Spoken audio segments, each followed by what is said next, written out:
Assalamualaikum warahmatullahi wabarakatuh. Anak-anakku dimanapun kalian berada, selamat pagi, selamat siang, selamat sore, selamat malam.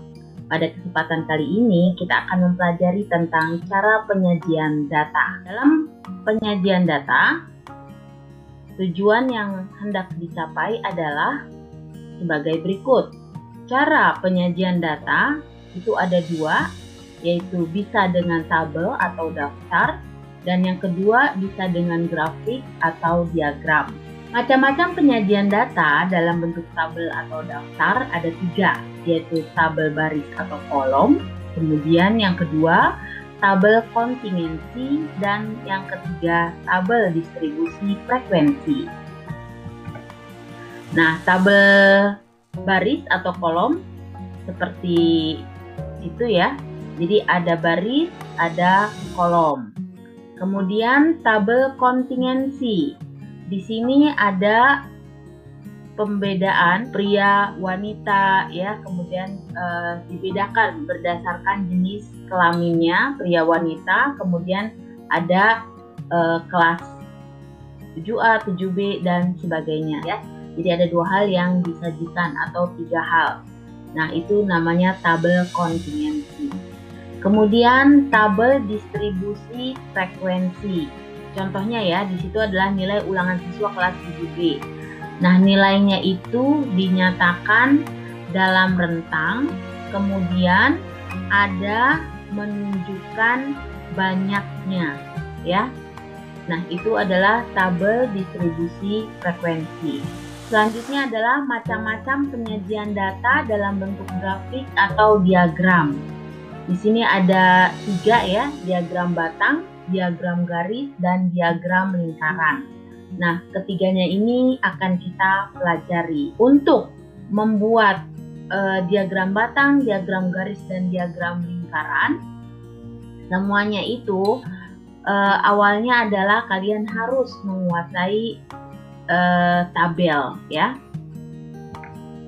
Nah, ini adalah gambar diagram batang, kemudian diagram garis, dan diagram lingkaran. Sekarang kita akan pelajari satu per satu. Yang pertama adalah bagaimana membuat tabel ya. Di sini diketahui data nilai ulangan harian dari 20 siswa. Kemudian dinyatakan bahwa ada nilai 57, 87, 85, 75, 60 dan seterusnya sampai akhirnya nilai 65, kemudian 63. Diminta susunlah data tersebut dalam tabel distribusi frekuensi.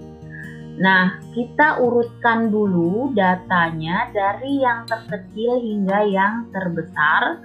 Kemudian kita kelompokkan data yang sama menjadi satu. Nah, di sini nilainya dikelompokkan dengan rentang 51 sampai 60. Ternyata ada sebanyak dua, yaitu dari nilai 57 dan nilai 60 ya. Jadi ada dua. Terus kemudian untuk nilai 61 sampai 70 ada 3, kemudian 71 sampai 80 ada 6, 81 sampai 90 ada 6, 91 sampai 100 ada 3. Nah, kemudian di total ya jumlah keseluruhannya ada 20. Nah, itulah cara untuk menyatakan data dalam bentuk tabel. Kita lanjutkan ke diagram batang. Diagram batang ini biasanya digunakan untuk menyajikan data tentang perkembangan nilai suatu objek dalam kurun waktu tertentu. Nah, di sini disajikan sebuah data ya dalam bentuk diagram batang yang menunjukkan hubungan antara banyak orang dan jenis pekerjaan di suatu wilayah. Jadi, data di atasnya itu dalam bentuk tabel, jenis pekerjaannya ada 8, Yang pertama adalah pegawai negeri sipil sebanyak 12, kemudian pegawai swasta 6, TNI atau Polri 8, BUMN 6, petani 10, nelayan 2, pedagang 2, kemudian lain-lain 4. Nah, totalnya atau keseluruhan ada 50. Jadi kita buat di situ untuk garis mendatar itu menyatakan jenis pekerjaan. Jadi yang horizontal menunjukkan jenis pekerjaan, sedangkan yang vertikal menunjukkan banyaknya. Nah, dalam membuat bilangan, dalam menunjukkan banyaknya itu ya, dari angka satu ke angka lainnya, itu harus jaraknya dari angka yang satu ke angka berikutnya itu harus sama. Nah, kemudian untuk diagram garis, ya.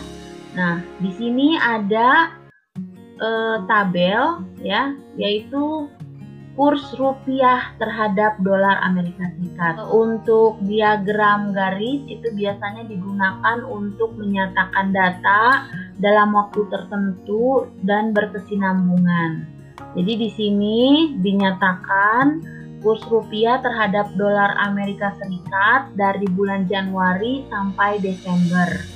Nah, Januari itu 9.800, Februari 9.900, sampai akhirnya Desember 11.700. Garis horizontalnya itu untuk menyatakan bulan, untuk menyatakan bulannya ya digunakan garis horizontal, sedangkan untuk garis vertikalnya itu untuk menyatakan kurs rupiah. Jadi garis horizontalnya itu untuk menyatakan bulan, sedangkan garis vertikalnya untuk menyatakan kurs rupiah. Kita lanjutkan. Diagram lingkaran.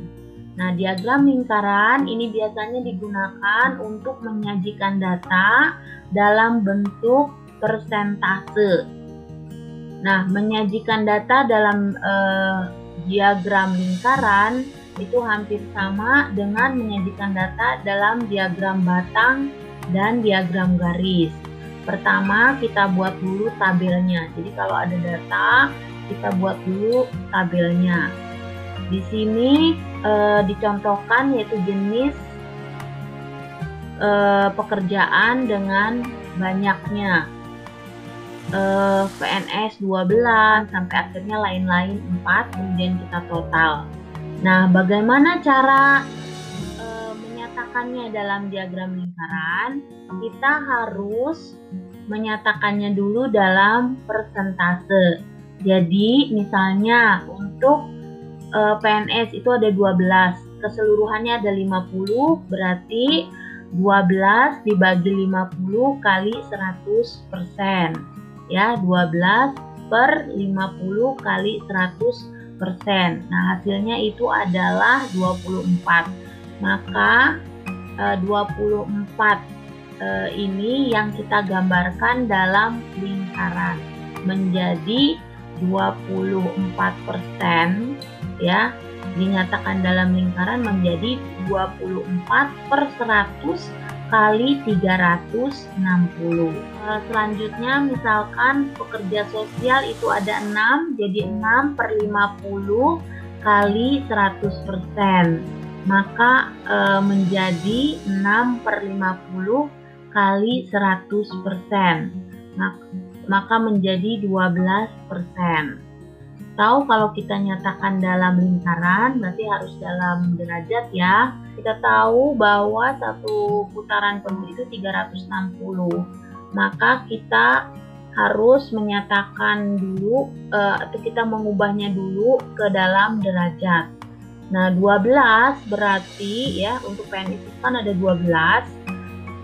Totalnya ada 50, berarti 12 per 50 kali 360.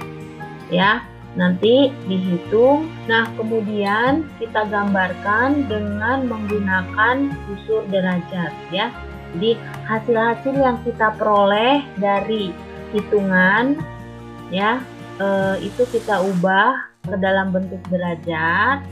Setelah itu hasilnya kita gambarkan dalam bentuk lingkaran, ya. Nah, demikian untuk penyajian data dalam bentuk tabel maupun diagram. Ibu cukupkan, semoga dapat dipahami. Assalamualaikum warahmatullahi wabarakatuh.